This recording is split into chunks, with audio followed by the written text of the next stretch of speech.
the own.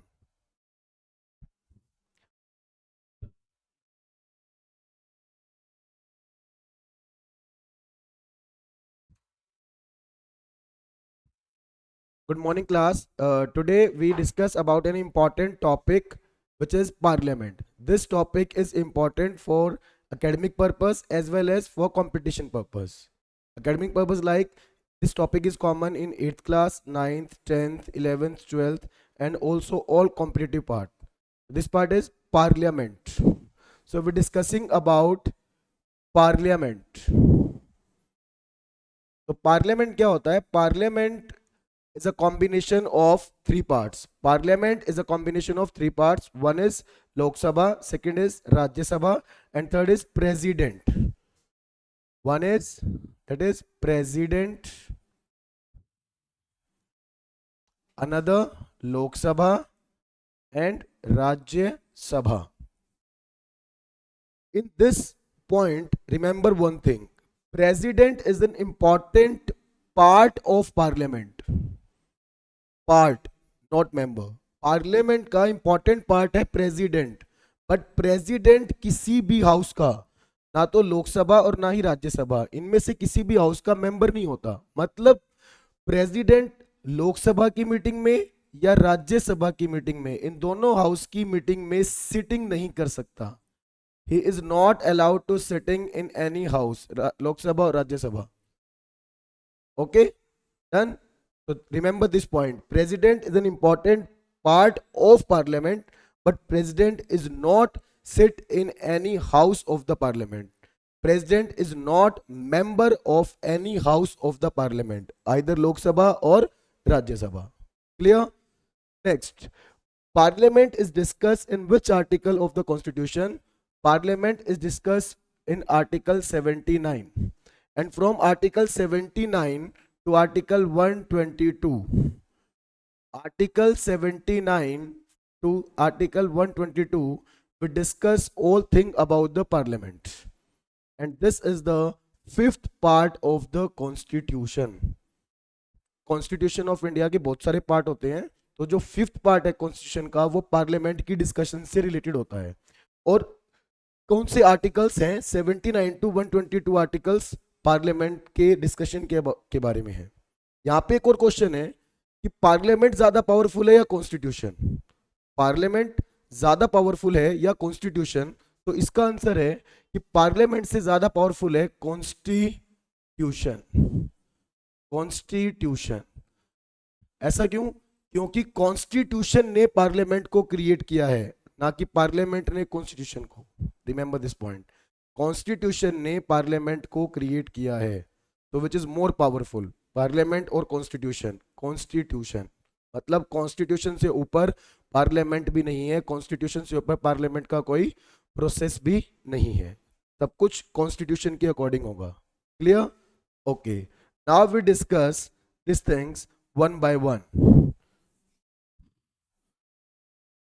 Okay, तो first we discuss about Lok Sabha, then Rajya Sabha, and if this possible in this lecture, we discuss about President also. Okay, so now we complete discussion, focus on Lok Sabha. What is Lok Sabha?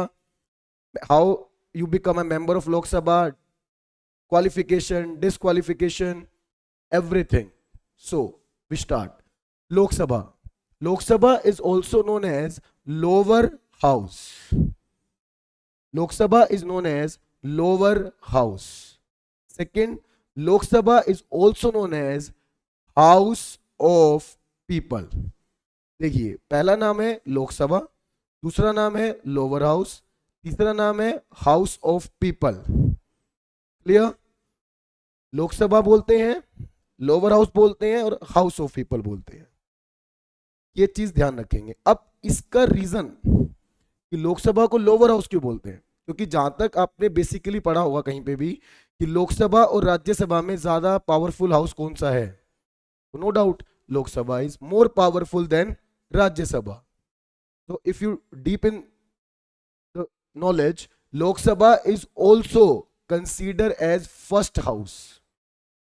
जितने भी important bill है पहले वो लोकसभा में आएंगे, फिर वो राज्यसभा में जाएंगे और फिर वो प्रेसिडेंट के पास जाएंगे।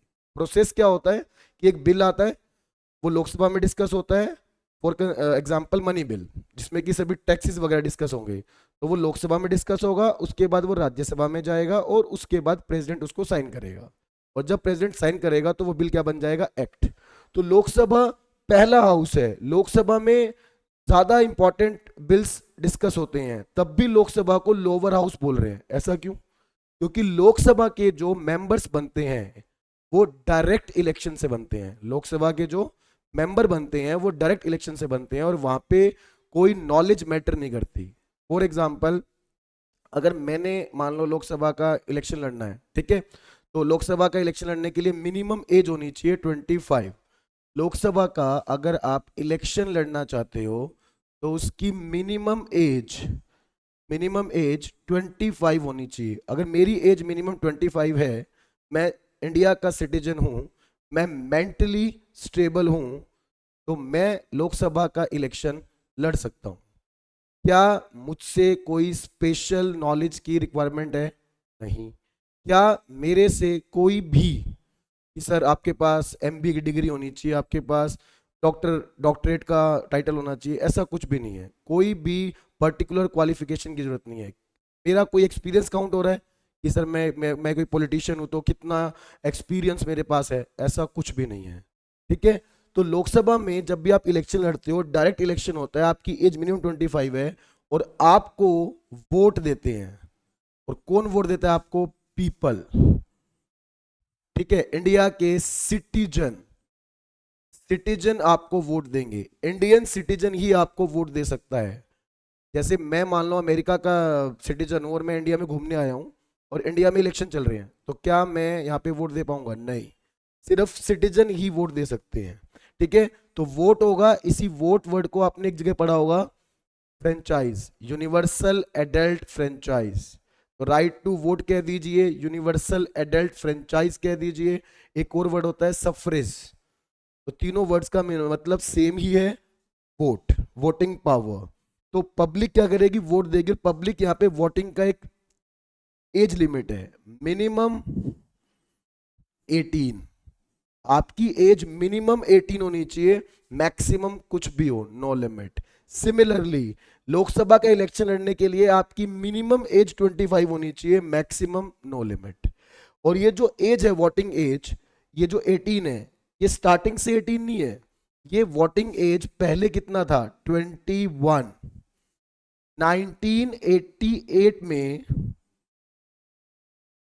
61st अमेंडमेंट, ये वर्ड पे ध्यान देना, 1988 में 61st अमेंडमेंट करके इस वोटिंग एज को 21 से 18 किया गया है। क्लियर? जैसे 1988 से पहले अगर कोई इलेक्शन होता होगा तो वोटिंग 21, बट अभी इलेक्शन के अंदर क्या होता है कि आपकी एज 18 है और 18 प्लस है, तो आपका क्या बनेगा? वोटर कार्ड, और आप क्या कर सकते हो? वोट कर सकते हो। तो जितने भी इंडियन सिटीजन है जिनका एज 18 और 18 से ज्यादा है वो वोट देंगे। जितने ज्यादा वोट आपको मिल जाएंगे, ठीक है, मैक्सिमम वोट आपको मिल गए, आपके कंपटीटर के मुकाबले आप जीत गए। ठीक है, तो ये तरीका होता है लोकसभा में इलेक्शन होने का। तो मैंने इलेक्शन का फॉर्म भरा, मैं लोकसभा का इलेक्शन लड़ रहा हूँ, ठीक है, मुझे ज्यादा वोट मिल गए, मैं जीत गया। क्या वोटिंग करते टाइम किसी ने भी मेरा नॉलेज चेक किया? नहीं। क्या किसी ने ये चेक करके वोटिंग किया है कि मैं कितना एक्सपीरियंस हूं, मैं कितना एक्सपीरियंस पॉलिटिशियन हूं, मेरा फर्स्ट टाइम तो इलेक्शन नहीं है? नहीं। ओके, तो पॉपुलैरिटी के बेस पे आप लोकसभा का इलेक्शन जीत गए। तो यहाँ पे जो लोकसभा के मेंबर होते हैं उनका नॉलेज, उनका एक्सपीरियंस नो डाउट पर्टिकुलर नहीं होता। क्लियर? मतलब कोई ऐसे स्पेसिफिक नॉलेज वाला पर्सन लोकसभा का मेंबर बनेगा, ऐसा कुछ नहीं है। इसीलिए इसको क्या बोलते हैं? Lower house. सेकंड क्या लिखा है? House of people. उसका आंसर यही है कि लोकसभा का मेंबर आप बनेंगे जब पीपल, कौन से पीपल? जो इंडिया के सिटीजन है और उनकी मिनिमम एज 18 और 18 से ज्यादा है, वो आपको वोट देंगे तभी तो आप बने हो। इसलिए इसको बोलते हैं हाउस ऑफ पीपल। तो लोकसभा बोलते हैं, लोअर हाउस बोलते हैं और हाउस ऑफ पीपल बोलते हैं। इसका रीजन क्लियर हो गया? यहां तक कोई भी डाउट है? नहीं है तो आगे चलते हैं। अब आगे का डिस्कशन हम क्या करेंगे कि लोकसभा के मेंबर्स, लोकसभा के कितने मेंबर्स हैं, क्या है, कैसे होगा, ये सब हम डिस्कस करने वाले हैं। ओके, कि कैसे क्या डिस्कशन होने का, क्या भी मतलब लोकसभा के जो मेंबर हैं कैसे बनोगे आप, ठीक है। ये एज कितनी है, ओके क्लियर हो गया। बाकी कंडीशंस, तो लोकसभा में टोटल एट प्रेजेंट कितने मेंबर हैं? लोकसभा में at present 545, one point is 550। अब इन दोनों का डिफरेंस क्लियर कर लेंगे आप कि लोकसभा के अंदर एट प्रेजेंट कितने मेंबर हैं, 545। लोकसभा में टोटल कितने मेंबर हो सकते हैं, 550। डन। अब इस 550 का आप बाइफिकेशन देख लीजिए आप। 530 members are coming from the direct election, direct public vote देगी, उस इलेक्शन से 530 मेंबर आ सकते हैं। डायरेक्ट इलेक्शन से कितने मेंबर आएंगे, 530। Done. 20 members from UT, union territory, तो 550 मेंबर टोटल है। 530 मेंबर आएंगे डायरेक्ट इलेक्शन से, स्टेट से, और 20 मेंबर्स आएंगे from UT. Done. But at present क्या है, ये 545 क्यों है? 530 मेंबर्स हैं फ्रॉम डायरेक्ट इलेक्शन, ये फिक्स है, इसको चेंज नहीं हुआ। दिक्कत क्या है, ये 20 तो यूटी से हैं, यूटी से मेंबर कैसे अपॉइंट होंगे ये डिसाइड पार्लियामेंट करेगी, जहां पर प्रेसिडेंट का रोल भी होगा, ठीक है। तो 20 मेंबर जो यूटी से आ रहे हैं, ये अभी 530, तो ये फिक्स है। तो कितने बच गए, 545 minus 530, that is 15। Okay, done. तो 545 मेंबर्स एट प्रेजेंट हैं। अब 545 जो मेंबर्स हैं, इसमें 530 जो डायरेक्ट इलेक्शन से आ रहे हैं, इनके लिए सिटीजन्स का रोल है। यहां तक क्लियर हो गया कि 550 टोटल मेंबर्स हो सकते हैं, एट प्रेजेंट 545 हैं, 530 इलेक्शन से आएंगे, और जो बचे हैं वो यूटी से, 20 आ सकते हैं, अभी 15 है। और अभी इसको थोड़ा सा और डाटा को मॉडिफाई करेंगे, तो जो लास्ट इलेक्शन हुआ था, तो ये 545 की जगह कितने थे, 543। तो वहां पे भी चेंज यही था कि 530 तो स्टेट से आएंगे, क्लियर। यूटी वाले कितने बचे, 13। तो टोटल मेंबर 550 हैं। पिछला आप रिकॉर्ड चेक करेंगे, 545 भी रहे हैं। लास्ट इलेक्शन में कितने थे, 543। तो लास्ट इलेक्शन में जितने 543 थे 2024 में, तो 2029 में भी कितने रहेंगे, 543। अभी 2029 का जो जनरल इलेक्शन होगा, उसमें लोकसभा की कितनी सीटों पर इलेक्शन होगा, 543 पर होगा। डन। यहां तक क्लियर है? यहां तक कोई भी डाउट है तो आप कमेंट्स में शेयर कर सकते हैं मेरे को डाउट, और मैं उसका आंसर आपको रिप्लाई कर दूँ। क्लियर? यहां तक क्लियर हो गया कितने मेंबर कैसे हैं? ओके। नेक्स्ट हमें क्या चीज क्लियर करनी है कि हमें मेंबरशिप क्लियर हो गई, हमें कंडीशन क्लियर होगी, डायरेक्ट इलेक्शन होता है ये क्लियर हो गया, लोकसभा क्यों बोलते हैं, लोअर हाउस क्यों बोलते हैं, हाउस ऑफ पीपल क्यों बोलते हैं, ये सब क्लियर हो गया, ठीक है। नेक्स्ट हमारा पॉइंट है कि अगर मैं लोकसभा का मेंबर बन गया हूं तो किस किस कंडीशन में मेरी मेंबरशिप जा सकती है। मान लीजिए मैं लोकसभा का मेंबर बन चुका हूं, तो किस किस कंडीशन में मेरी मेंबरशिप कैंसिल हो सकती है, लोकसभा की मेंबरशिप किस किस कंडीशन में कैंसिल हो सकती है। अगर मैं इंडियन सिटीजन ना रहूं तो लोकसभा की मेंबर कैंसिल हो जाएगी मेरी। अगर मेंटली मैं अनस्टेबल हो जाऊं तो भी मेरी मेंबरशिप कैंसिल हो जाएगी। प्लस अगर मैं 60 डेज तक continue without any permission of the head of the Lok Sabha which is known as speaker, उनके बिना किसी प्रायर नोटिस के, नॉलेज के, मैं 60 डेज एब्सेंट रहता हूं लोकसभा से, ठीक है, तो भी मेरी मेंबरशिप कैंसिल हो सकती है। अब लोकसभा का जो हेड होता है उसे क्या बोलते हैं, स्पीकर। जितने वो 543 मेंबर्स आते हैं लोकसभा में मेंबर बनके, उनमें से वो आपस में वोट करके एक पर्सन को अपने लोकसभा का हेड चुनते हैं, जिसे स्पीकर बोलते हैं। एट प्रेजेंट लोकसभा का स्पीकर ओम बिरला जी हैं। स्टार्टिंग में अगर मैं बात करूं, first speaker of Lok Sabha GV Mavalankar, Ganesh Vasudev Mavalankar, first speaker of Lok Sabha. अच्छा, यहाँ पे क्वेश्चन है कि क्या कोई फीमेल भी लोकसभा की मेंबर रही है? लोकसभा की स्पीकर रही है, सॉरी मेंबर नहीं, स्पीकर, यस। तो first speaker female of Lok Sabha Meera Kumari, and second speaker female of Lok Sabha Sumitra Mahajan. तो 2 बार फीमेल भी लोकसभा की स्पीकर रही हैं। एट प्रेजेंट स्पीकर कौन है?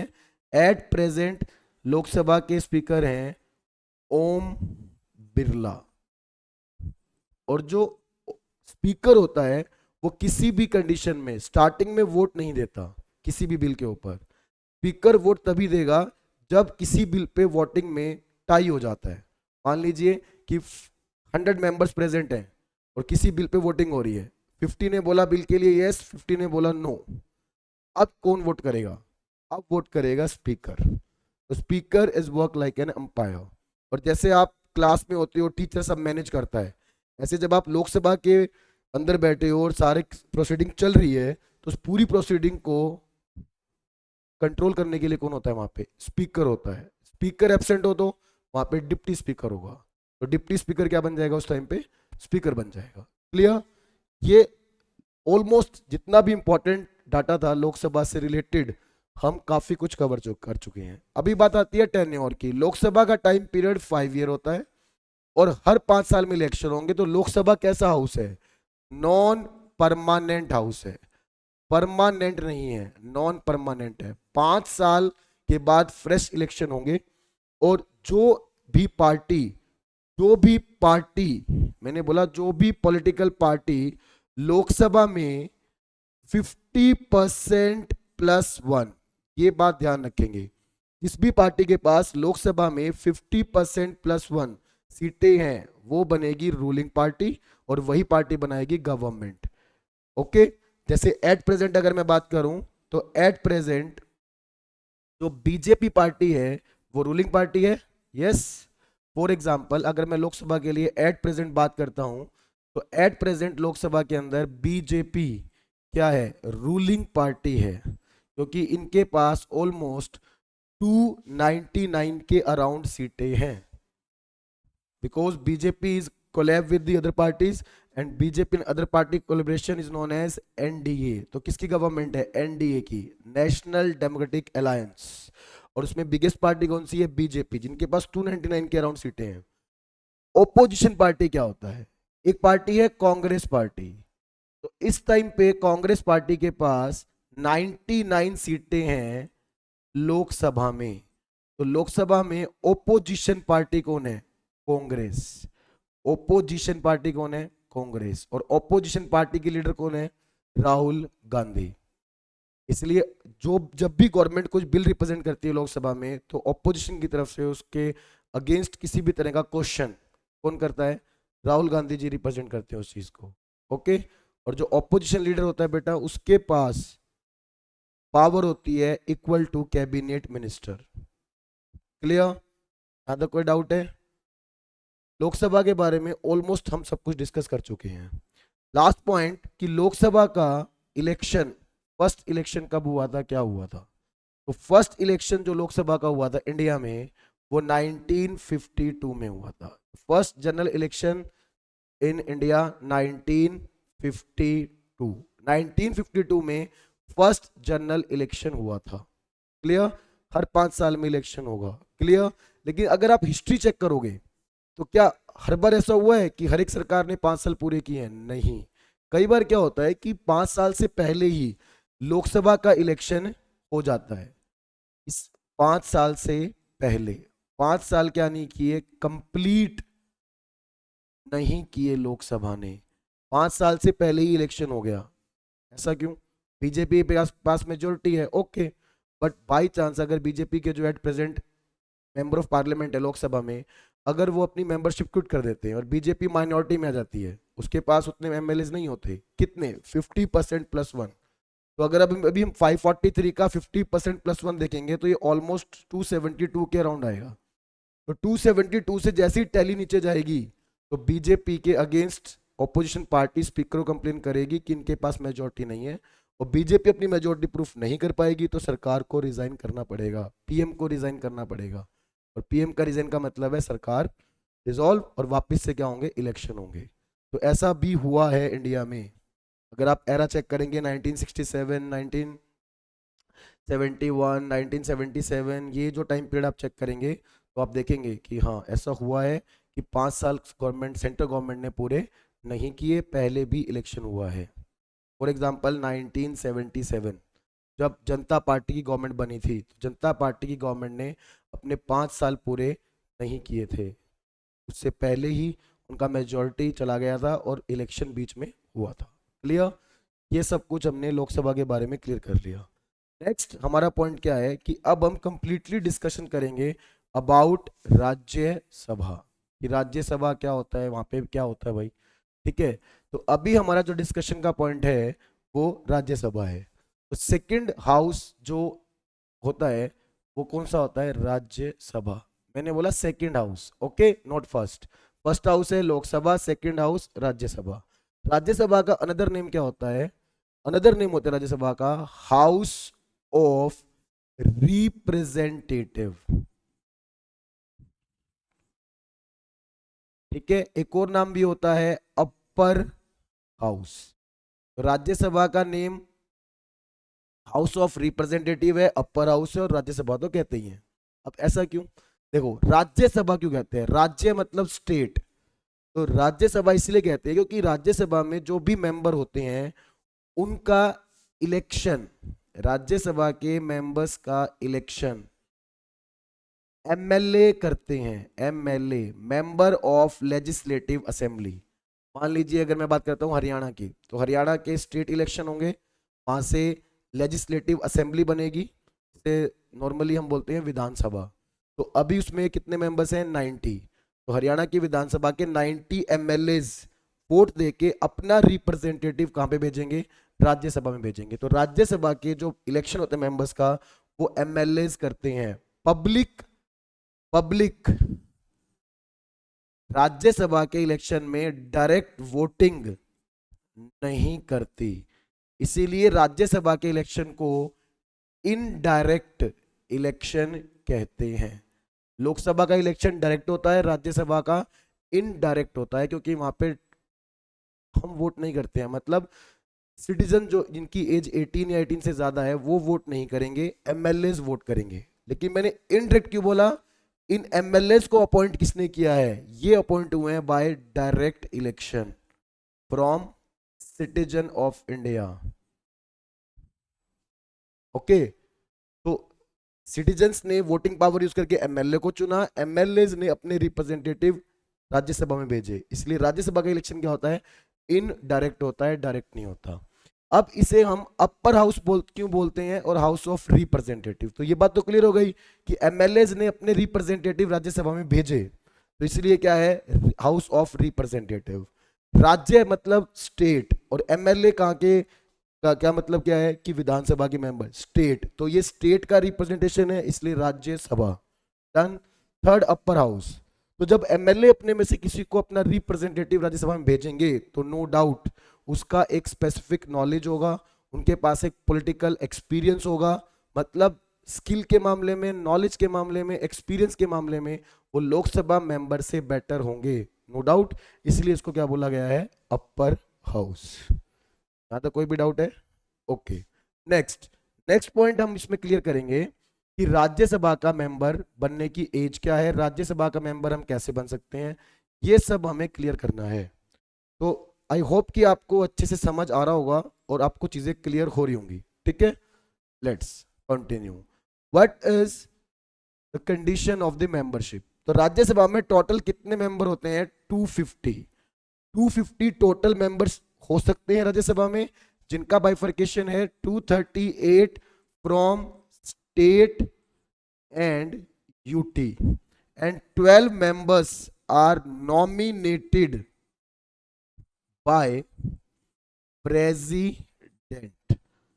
That means these 12 members are not selected, they are elected.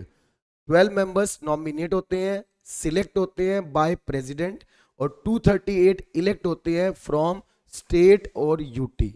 अब यूटी में इलेक्शन कैसे होगा राज्यसभा मेंबर का, इसके लिए अलग से प्रोसेस है जो पार्लियामेंट डिसाइड करती है। स्टेट में एमएलएज अपने स्टेट से अपना रिप्रेजेंटेटिव राज्यसभा में भेजते हैं, ये टोटल हो सकता है, मैक्सिमम है ये, बट एट प्रेजेंट कितने मेंबर हैं? 245। अब ये है एट प्रेजेंट। अब इस एट प्रेजेंट जो 245 है, इस 245 का बाइफर्केशन क्या है? 245 233 from state plus UT and 12 fix nominated from president. तो 245 एट प्रेजेंट है मेंबर, टोटल 250 हो सकते हैं। 245 में 233 मेंबर्स कहां से आए हैं? वो स्टेट और यूटी से आए हैं। यूटी में राज्यसभा का इलेक्शन कैसे होगा, इसका प्रोसेस डिसाइड करेगी पार्लियामेंट। वहां पे क्या होता है कि एक ग्रुप बनाते हैं हम, ठीक है, वो ग्रुप में कौन मेंबर होगा वो डिसाइड पार्लियामेंट करती है, ठीक है। वो ग्रुप फिर डिसाइड करता है वो यूटी से कि वो मेंबर कैसे आएंगे। क्लियर? और इसको भी अगर मैं डिटेल में जाऊं कि ये 233 में भी क्या है, 229 मेंबर्स स्टेट से हैं और कितने बच गए? 4 यस। तो 229 from state at present and 4 from UT. और यूटी में भी मैं आपको बता देता हूं, दो ही यूटी का रिप्रेजेंटेशन है एट प्रेजेंट राज्यसभा में, 3 members from Delhi and 1 member from Pondicherry. Finally conclusion क्या है? टोटल मेंबर 250, एट प्रेजेंट कितने मेंबर है? 245। 250 का बाइफिकेशन क्या है? 238 from state and UT and 12 are nominated from president. At present 245, out of 245 233 members are there from state and UT and 12 from president. Last thing then, and after that we wind up the lecture.